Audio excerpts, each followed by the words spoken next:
color don't make no difference.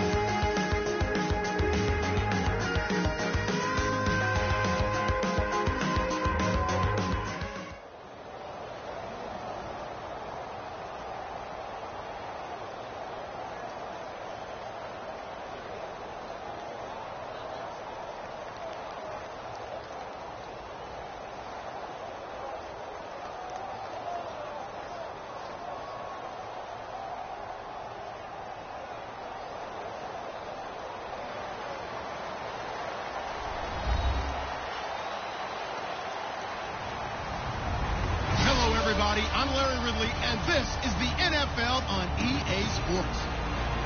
We've got a good one on tap today, and there's going to be two quarterbacks ready to get it done on the gridiron. It's Roethlisberger's Steelers going up against Ryan's Falcons. So let's get over to the ATL, Atlanta. Standing by our commentary team of Brandon Guyton and Charles Davis. Thank you, Larry. From the home of the Falcons since 1992, there's a look inside the Georgia Dome, just on the outskirts of downtown Atlanta. Straight ahead, we've got a good one on tap here between the Pittsburgh Steelers and the Atlanta Falcons. That'll be taken in the end zone, and he'll wind up about 4 yards shy of where he would have.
If he had taken a knee, as they'll start at the 21-yard line.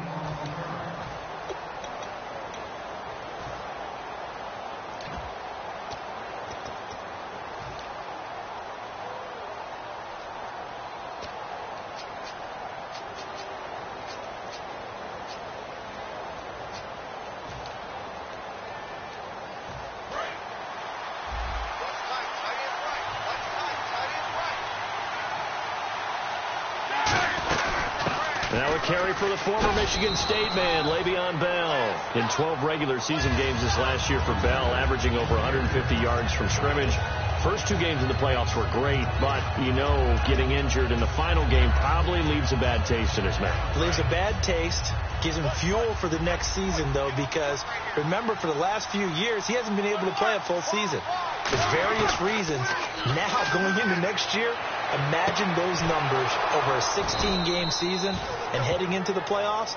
Le'Veon Bell can set new records. Brown finishing 2016 with over 1,200 yards, 106 receptions. Now, for him, you know, people were expecting maybe some bigger numbers, Charles. What did you make of Antonio Brown's season? Well, what I made of it is that he started to get more help along the way. Jesse James developed at tight end. Once Le'Veon Bell got into the lineup, he started to catch passes out of the backfield and ate up a few numbers as well. So Big Ben had more targets to throw it to. That should help Antonio Brown going forward in 2017 because he'll still be the primary guy. But when you get help, well, you can make bigger plays downfield. And here's the offense today that hopes to get off to a strong start. Unable to connect on the first down pass play. Now it's second down. Second and 10. It's Roethlisberger once more. And caught right side. Green. And they'll get 9 there as that sets them up better for 3rd down. And there's another completion to the tight end. And let's face it, it is hard to overthrow a 6'6" target. It is indeed. Quarterbacks like their speed guys. They like that huge 6'6" target that they've got in him. They really do, and it reminds me of what one great tight end told me once. He told his quarterback, just make sure you throw it up there, you know, kind of like put up in the top shelf where the kids can't get it.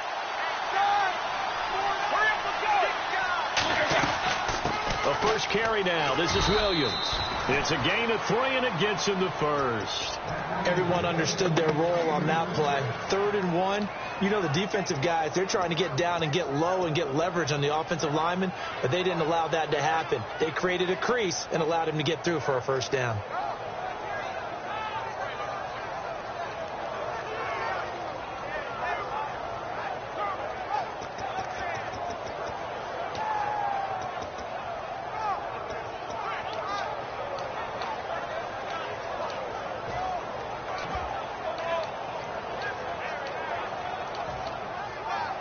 Offense comes to the line now, 1st and 10.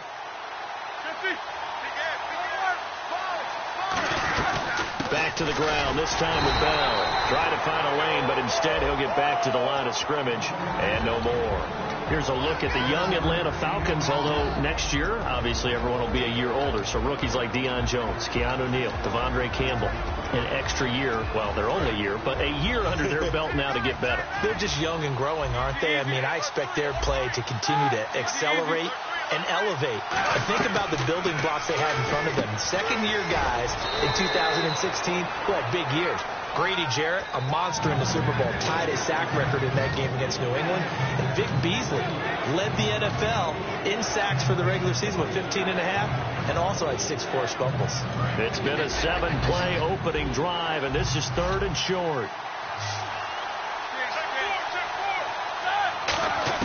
Roethlisberger now to throw on 3rd down. And he couldn't hang on to it through the contact. Incomplete. Timing's crucial in any route thrown, but when you throw an out, so many things are going through the mind of the receiver. Catching the ball, timing it up with the quarterback. Are my feet going to get down inbounds? On that play, all those things going through his head might have caused him to drop it. A little bit of a lower trajectory there on the deep kick, and it worked. Had to do it because he had to drive it out low because of the length of the kick. Able to do that, got it above the defense and over the post.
First and 10, it's Ryan.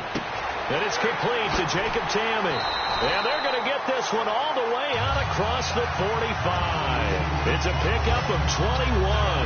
And it'll give the Falcons a first down. And on the outside, they're playing press coverage.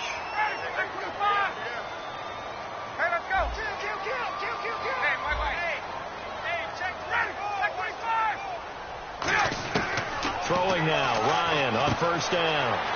Hits his target. It's Taylor Gabriel. They give him 15 more, and it's another first down.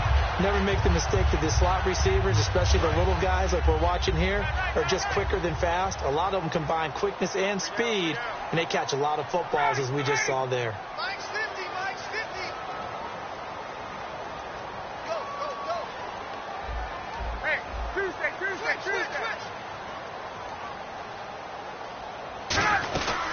The former Indiana Hoosier here, Tevin Coleman. 7 yards on the pickup there, and it'll leave him with a 2nd and 3. And for Coleman, if you combine the rushing and receiving yards, close to 1,000 last year. He had 8 touchdowns as well, and was just really a great 1-2 combo with Devontae Freeman. An outstanding one, and just think, if he's on just about any other NFL team, he's probably the lead running back. And Devontae Freeman gets the bulk of the carries.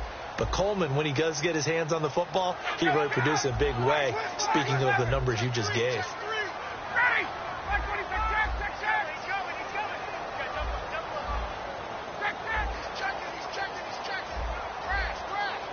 Time running out here on the play clock.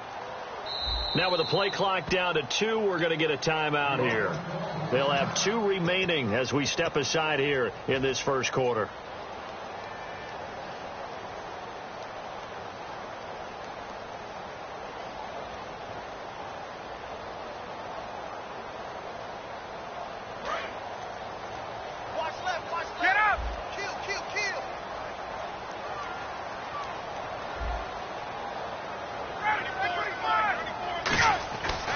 Second down, Ryan. And Jones has it over the middle. Over 1,400 yards last year for Jones. Just 6 touchdowns, but, of course, he had the big 300-yard game. However, when he was blanketed with coverage, he always opens things up for other guys, doesn't he? He does, and that's what's benefited Atlanta's offense. Other guys were able to step up. In 2016, Mohamed Sanu stepped up and had his best year as a pro. Austin Hooper, as a young tight end, really developed down the stretch. And Taylor Gabriel, who had come over as a free agent from Cleveland, he really flourished, actually led the team in touchdown catches. But there's only one Julio Jones, and you want to get the ball to him as much as possible.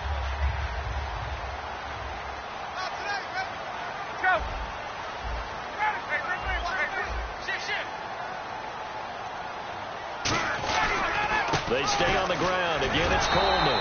And they'll be driven back here, losing yardage to the 9. So he loses 3 yards there. Now 3rd down. The evaluation process in today's NFL does not take into account as much bulk as it does speed. And that's what we're seeing with the linebacker position. Those guys that can run, they can play at any spot because they can make plays on the opposite side of the line of scrimmage.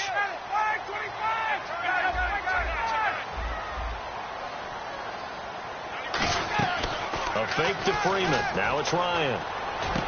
And he's got his star receiver. It's Jones for the Falcon touchdown. Julio Jones. A 9-yard touchdown grab. And the Falcons have taken the early lead.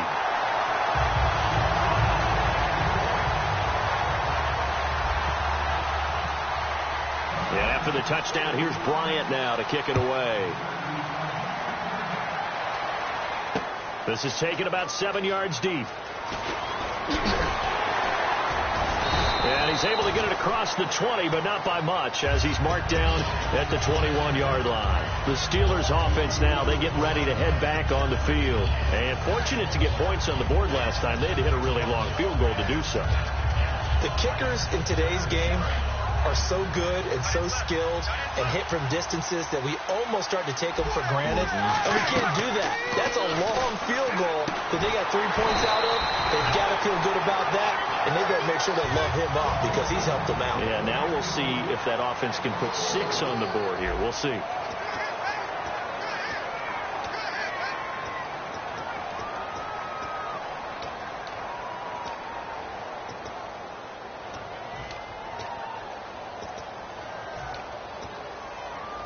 And a long way to go for the offense here on 2nd down. They come out 5 wide, 3 of them to the right side. On 2nd down, Roethlisberger. And this one caught by Coates. And he'll get to the 29-yard line, brought down there. It's a pickup of 12, and that'll set up a third down. I know many people like to throw to the tight end, maybe in a little flexed out position because he creates mismatches with his size. The slot receivers do the same thing with their quickness, their speed, and their route running savvy.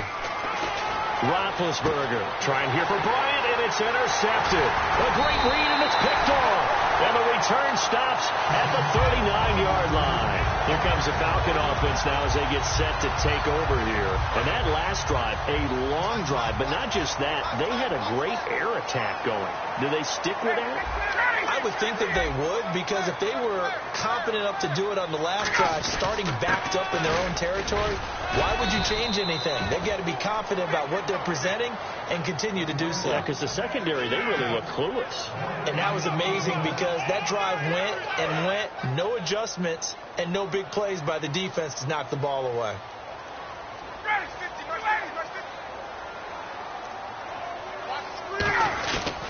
They will run again with Coleman, and he'll take it down to the 30-yard line. 9 yards on the pickup there as they'll be left with 3rd and 1. And once again, leverage wins. The offensive line, lower than the defensive front. They moved them and found some good space for the guy carrying the ball. Offense just a yard away from the line they need to gain at 3rd down.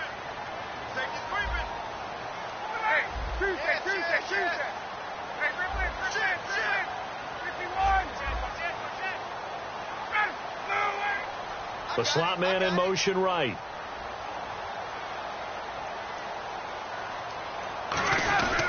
Coleman. And the broken tackle helps lead to a 1st down gain. They get 5 out of that one, and it moves the chains. 3rd and 1, partner. No need to be fancy there. Just use some force and move forward and pick up the 1st down. Looking to jam the receivers at the line here. Press coverage look defensively. They'll come out in the pistol. Again, we'll see the pistol here. Now Ryan. Hit as he throws there, incomplete. He was looking for Mohamed Sanu there. And it's 2nd down. Got to give some credit there, able to hop up in the air and bat that one away. And that's frustrating for an offensive lineman because the only recourse is when he goes in the air to try and give him some type of a pop or a shove, hoping to bring his arms down. The wide receiver moving to a new spot. 2nd and 10 now. Ryan. He's got time. Pressure applied, and he's going to be taken down. They sack him back at the 33-yard line. And I know it seems like we say this a lot in broadcast booths, but a quarterback can hold on to the football too long in these situations. I think he did right there. Oh, I agree with you totally. Sometimes you have to understand situations. Get rid of the football, save some yardage to make it less to gain for the next down. Instead, he was so hipped on ball security, he held on to it and took a big sack. He was trying to hit Taylor Gabriel that time. Now 4th down. So a field goal try here on 4th down as the Falcons call on Matt Bryant. This will be from 49 yards out. And the 14-year trusty veteran able to knock it through. And they push the lead up to a touchdown now at 10-3. So it's a 7-play drive, but it stalls out in the end. Let's credit the defensive front 7. They were a little leaky at the start of the drive, but they stiffened toward the end. And no run back here. This will be a touchback, and it comes out to the 25-yard line. And Pittsburgh getting set to take the field. And following the interception, just any interception, are you a little bit more cautious when you start that next drive, or no, you just throw that out the window? I think you are. I don't think that there's any way you can run back out there and go, totally didn't affect me. Let's just go ahead and be loose with the football again. You're going to take care of it, but you have to be careful about being too cautious because now you can't run any offense at all. Still want to attack. We'll see how they attack him here. He couldn't quite hold it. Got hit. Ball pops out. Incomplete. A little lull in the action here to go over an offseason storyline that's kind of interesting. L.A. a couple years ago, they have no teams, and now they're going to have 2 with the move from San Diego to L.A. What does that mean for the league and for the Chargers? It seems like an easier transition, doesn't it, than St. Louis when they moved back to Los Angeles. Less culture shock. Less culture shock, less, obviously geography, the whole deal. But it's a transition is not going to be easy. Remember, they're going to go play in a soccer stadium, essentially, for at least the first couple of years before they share a stadium with the Rams. So that changes things. Obviously, trying to create an identity in the market they haven't been in a long time. They began as the Los Angeles Chargers, but only played one season as such. Now a play fake here on first down. And his throw here's incomplete. Trying to get it there to Martavis Bryant. And that'll bring up second down. The out route's such a timing route that sometimes the guy throwing the ball just throws it almost blindly, just kind of counts on that timing winning. And in this case, the ball was batted away. Halfback sent in motion. Second and 10 now. It's Roethlisberger. And that one got tipped. Kind of threw everything off. It brings up third. Well, we're not playing 3 yards in a cloud of dust football anymore. I got to get why those old school coaches sometimes didn't want to throw the football. Because if it's popped up in the air, it almost turns into slow motion. And both sides trying to get to the football, and you're holding your breath wondering whether it's going to go good or bad for your team.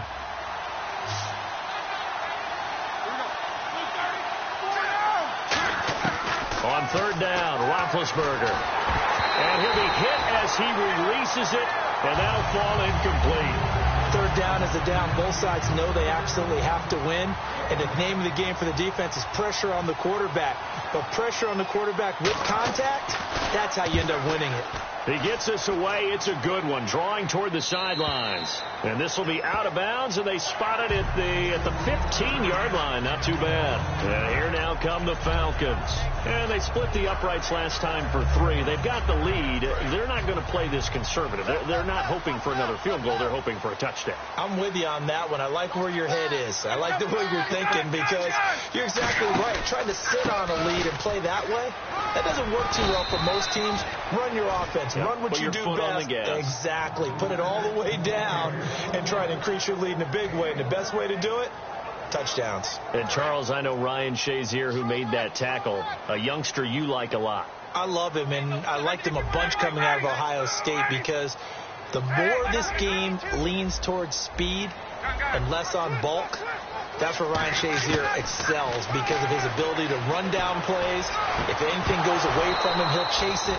A lot of the time, he can run with tight ends, running backs downfield and pass coverage. That only helps his outside linebackers like James Harrison and Bud Dupree get to the quarterback.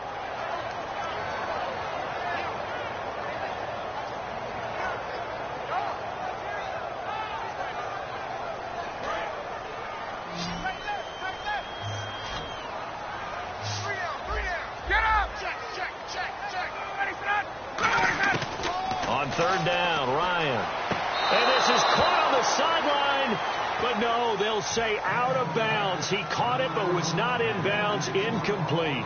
A third down, he tried to stay in bounds, did all he could. He caught it, but was led a little bit too far. Yeah, and that's always difficult, isn't it? Because you know half of your body is trying to stay behind while the other half is reaching out, trying to catch the football.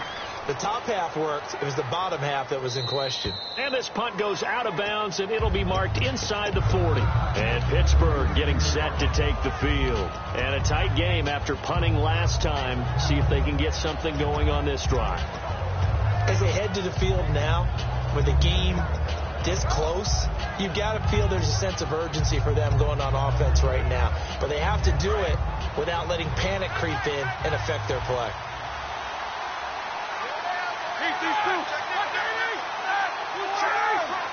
They come out here in the eye. They'll throw on first down with Roethlisberger. Out left side here to Bryant. Give him 9 there on the first down completion. Looks like the defense in press coverage here.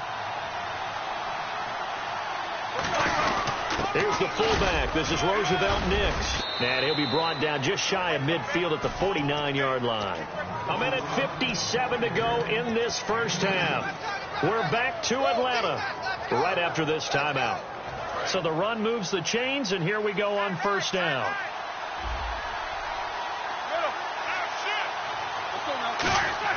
They go play action here on first down. Sliding out of the pocket. Over the middle here to Brown. And he takes this one down all the way near the yards on the pickup there. And that'll be good for a Pittsburgh first.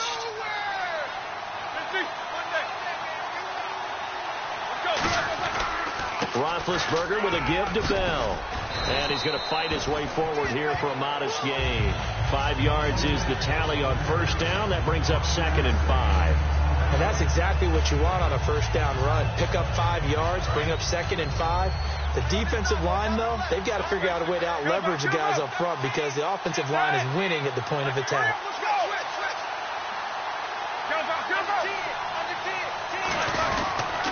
On 2nd down, it's Bell. And down inside the 15 he goes. They pick up 12 on the play there, and they move the chains. That's funny, partner. Le'Veon Bell, when he came out of Michigan State, when I go back and look at my analysis of him and what my grades were for him, thought he was a big-time player, great potential, but I didn't know we were going to get this player. I was used to a big, solid, thick running back, but now I've got a full package, a guy who can do everything, as we just saw there, including breaking tackles. But at the time, 2nd-round pick in 2013, some people probably wishing they'd taken him in the first. And there's going to be a stoppage here. The booth wants to take another look at this potential touchdown.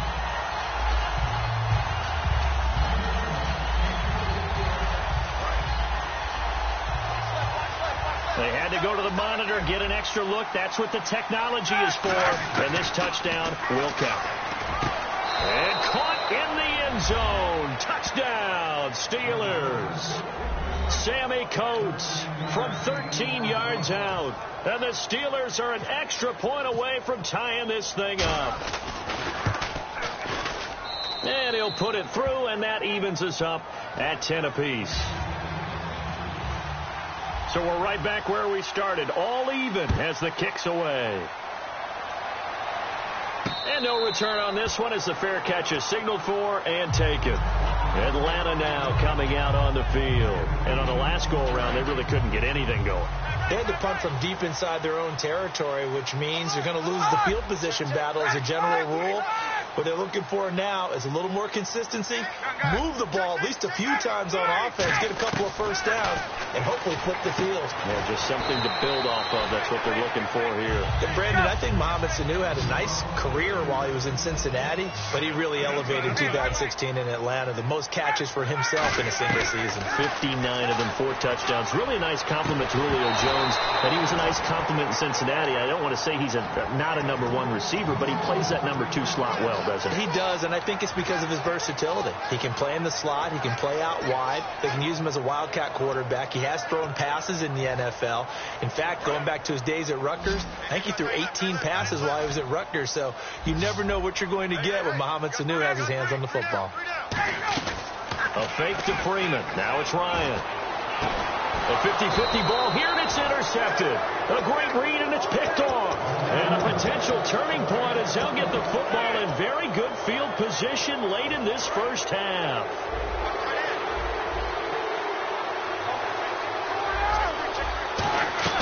Now a first down carry by Bell.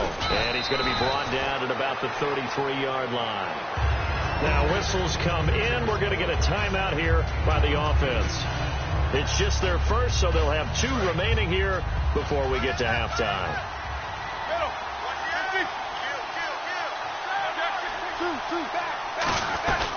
Again, it's Bell.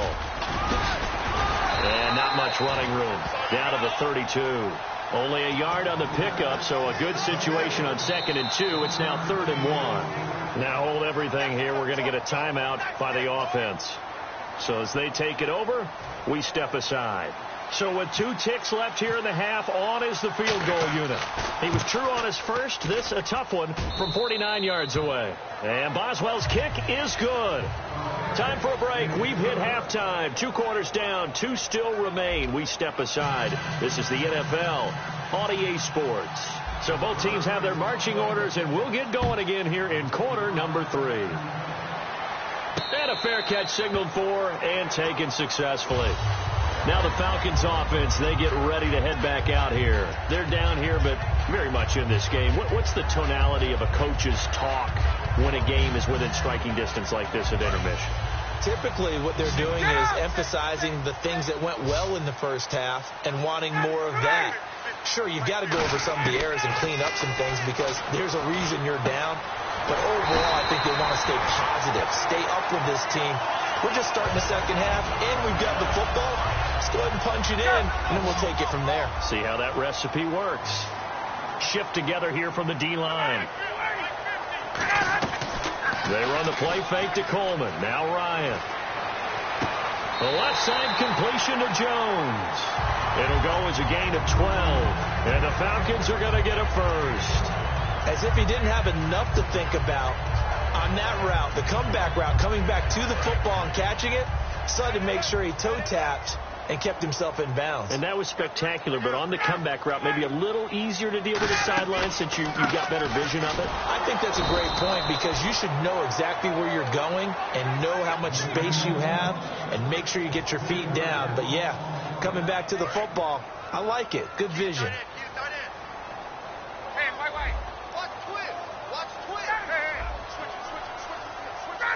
And he motions the wide receiver.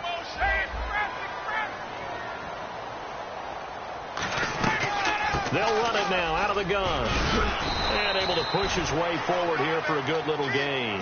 Yeah, looks like a pickup of 6. That leaves him with 7 yards to go on third down. But you've got to give kudos to your offensive line and the guy carrying the ball because they were in a second and long situation. It seemed pretty dire, but they brought it back to third and manageable with that run. And on the outside, they're playing press coverage.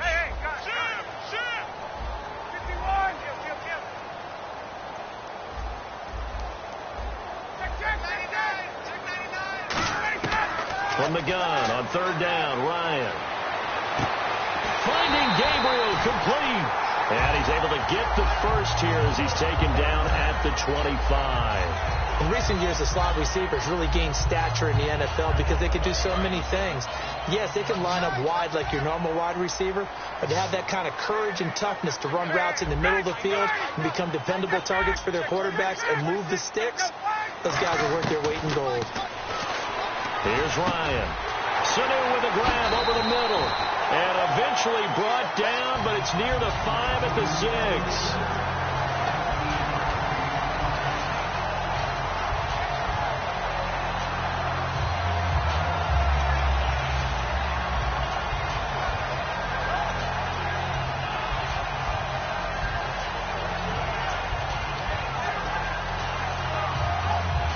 And here comes play number 6 on this drive.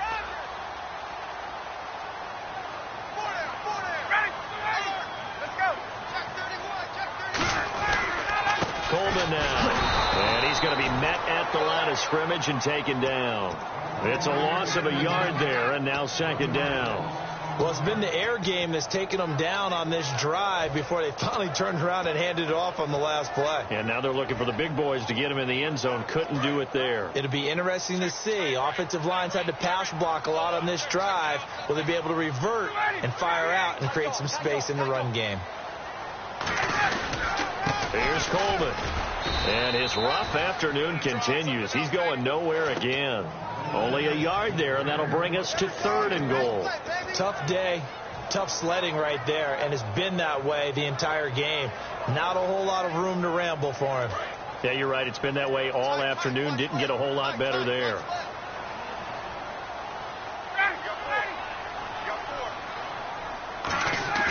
On 3rd and goal, Ryan. And he takes a shot on the release as this will be incomplete. But, partner, anytime someone tells me that fundamentals are leaving the game, I'm going to show them this play because they couldn't get to the passer. So what do you have to do? Get your hands up in the passing lane, and they batted it away on a 3rd down attempt. And Bryant's kick is good. And that's going to tie us at 13. So the drive takes him inside the 10, but it ends with just 3. And a nice job defensively to rise up and make sure they didn't get in. This is taken about 7 yards deep. And the decision to come out is going to cost him 5 yards with a new rule as he's taken down right at the 20-yard line. Now we take a glance at the offense as they work their way back out for their first possession of the second half. And last time able to get 3. That's not what they wanted. They wanted 6, but they got at least something. They mustered something out of the drive. They'll take it. I like the way you've described it. Not ideal, but they'll take it. Anything to put some points on the board. But this time on offense, they don't even want to see the field goal kicker trot on the field. They want that ball in the end zone. Yeah, they'll be going for 6. Not a run that you're going to write home about, but still a good first down run. That's what an offense calls staying on schedule. 3 to 4 yards on first down, you're set up very well for the rest of the drive. Brown, the lone receiver, left. Here's Roethlisberger to throw. Nowhere to escape, and he goes down. Grady Jarrett with a great push up front. He picks up the sack and a loss of 8. Sometimes I watch games and wonder why they use play fakes on certain passing situations because it's not going to fool anyone. I don't know if that was the case here, but the end result was the same. No one fooled. The quarterback was hit.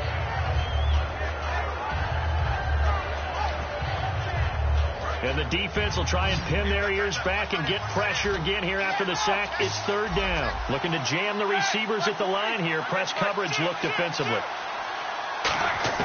Now Ben on 3rd and long. And he took the contact as he was throwing it, and the ball drops incomplete.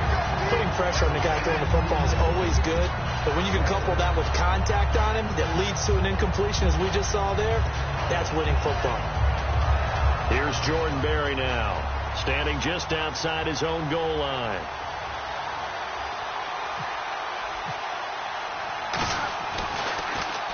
And the kick's away as he angles this one for the sideline. And out of bounds, this will depend on where they spot it, and they'll say at the 45. Atlanta now coming out on the field. And they had 3 points last time, but they didn't want 3 points because they were well within range of scoring a touchdown. We'll see if they can do better now. I'm with you on that one. Let's just go ahead and be frank about the whole thing. The only one happy about the 3-point kicker. Exactly. He put it through the post. That's going to help him at contract time. But that offense, they're thinking, let's get in the end zone this time. I don't know if that helped him at contract time. You could have kicked that one through. I don't know about that. Toe bash. I don't know about that. Super toe. Call it a gain of 4 on first, and that'll make it second down. No, that wasn't an explosive run. That wasn't one that took it all the way to the house. But, boy, for a team that's had trouble running it the entire game, that's the kind of run they need, hopefully, to get themselves kick-started.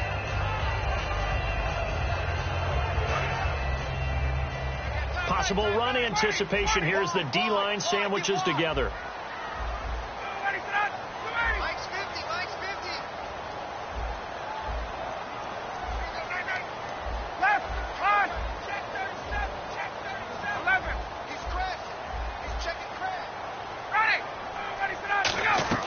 Off the play fake to Freeman. It's Ryan. It's caught. Left side. Tammy. That throw good for only a couple. It brings up third down. Well, the strategy was evident there. Get it to your tight end and make it a one-on-one play with a cornerback. Who's usually going to win that one? The tight end, but not there. Not in this situation. How about the corner defeating that logic and making a really nice tackle? Now it's Ryan. And incomplete. The contact made the ball roam free and brings up fourth down. We know it's not an easy job to go out and catch passes when people are trying to tackle you and knock the ball away. But the bottom line is that's a pass he's got to have and a pass he should have caught. Here's Matt Bosher now as he'll punt it away for the second time.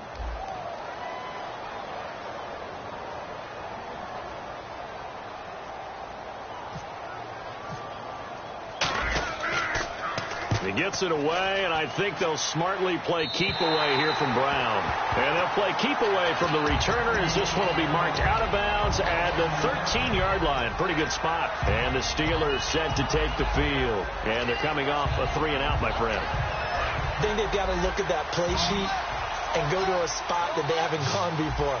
Time to shake things up a little bit to try and get this offense moving. Okay, so how do you do that? How do you shake things up? You look at what you called before, realize it hasn't worked so well, and maybe try and find one of those special plays from one of your better players, and maybe try and hit something big and get things going in the excitement area. And this should be the final play before the quarter ends. Back now in Atlanta. All even as we get ready to start the fourth.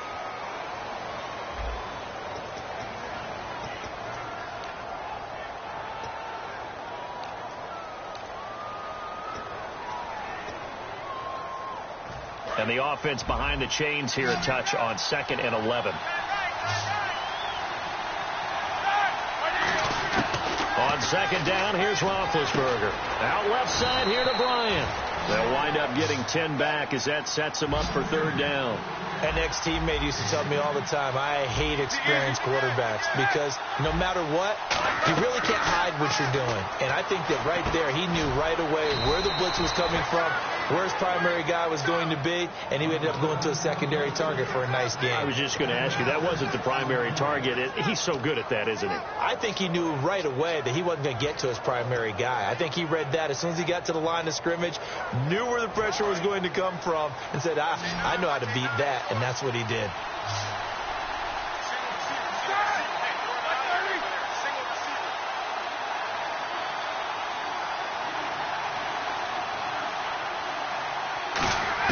On 1st down, it's Roethlisberger. And it pops free. The collision there jarred the ball loose and brings up 2nd down.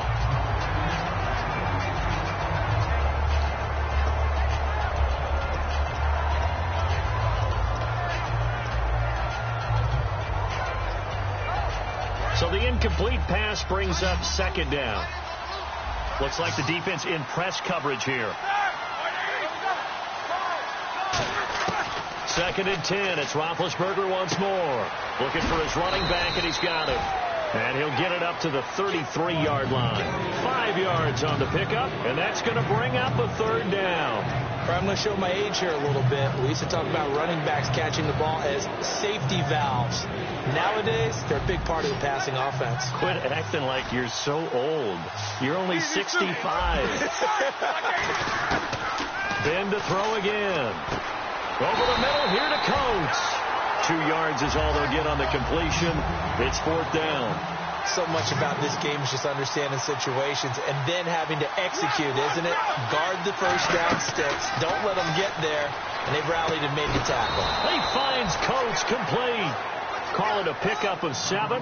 And on 4th down, they're able to convert and move the sticks. We always talk about big-time players make big-time plays in big-time moments. I think that 4th down qualified. That was a heck of a throw. Now Roethlisberger on 1st down. Man open left side is Brown. And he's taken down, but not before he gets this into enemy territory across the 40. A good grab there by the former Central Michigan man, Antonio Brown. And he ate up some real estate on the catch, too, didn't he? I think the most impressive part of it, though, if there's a chance for him to get the football, even though he was covered well, he somehow finds a way to get it.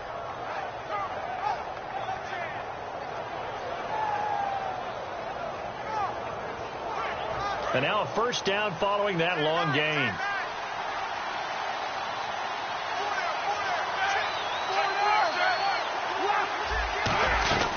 They'll run it now out of the gun. And nowhere to run on the interior of that defensive line. He'll get back only to the line of scrimmage. Courtney Upshaw, the linebacker, brings him down.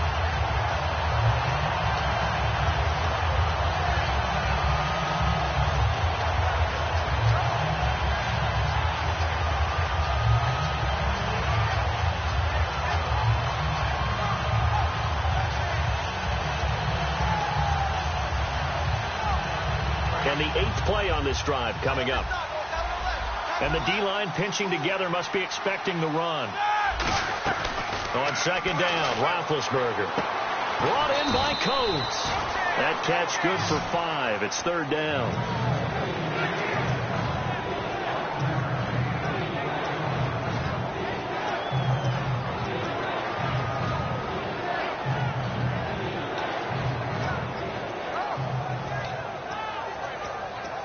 They'll break the huddle and come up on the 9th play of this drive, needing 5 yards on 3rd down.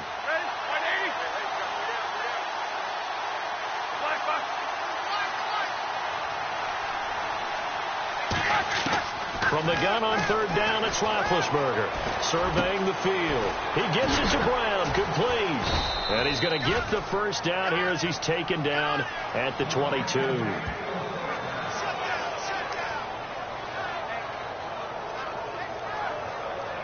time for a break. We'll come back and see how it all shakes out after this.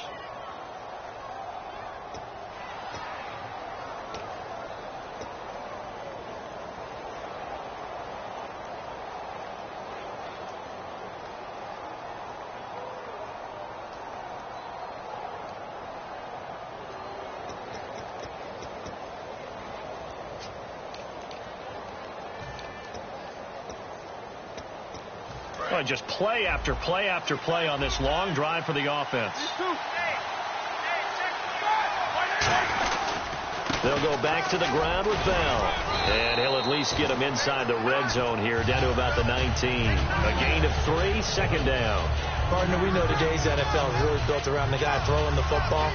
But these short runs, they still pay dividends because they can take their toll on a defense, and they can add up as the game goes along. You control the clock, you control the ball, and that way you often control the game. They come up in an offset eye.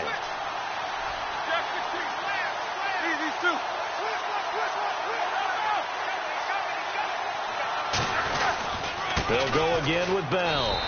They'll lose a yard, and it brings up third. And now a timeout defensively by the Falcons. It's just their first. They've got 2 more to use here in the final stages.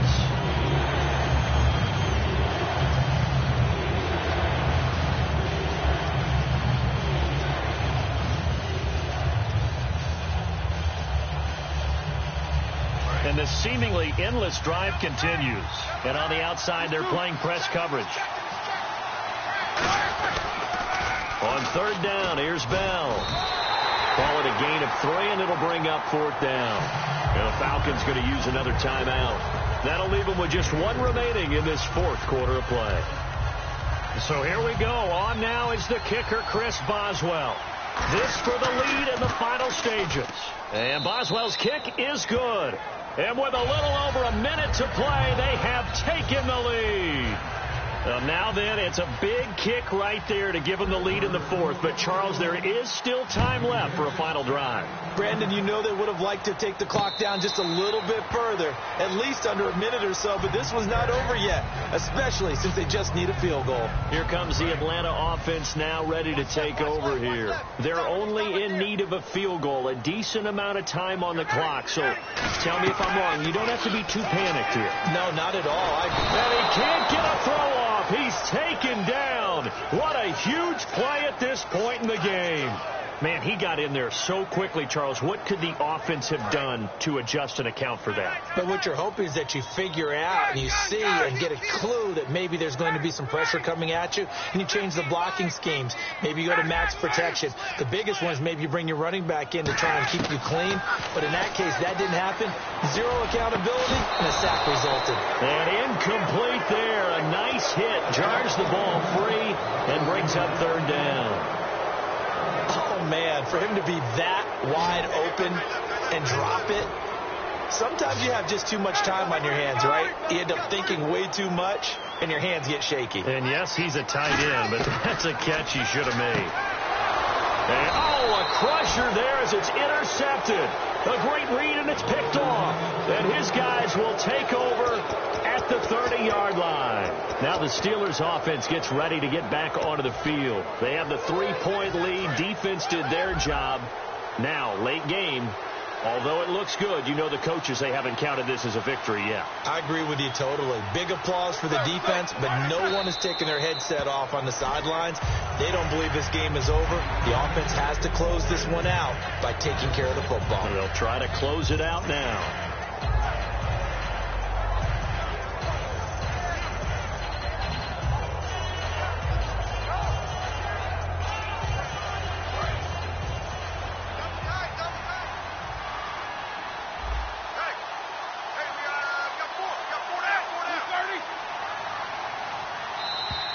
And the play clock is going to run out here. They're in no hurry to get a play off.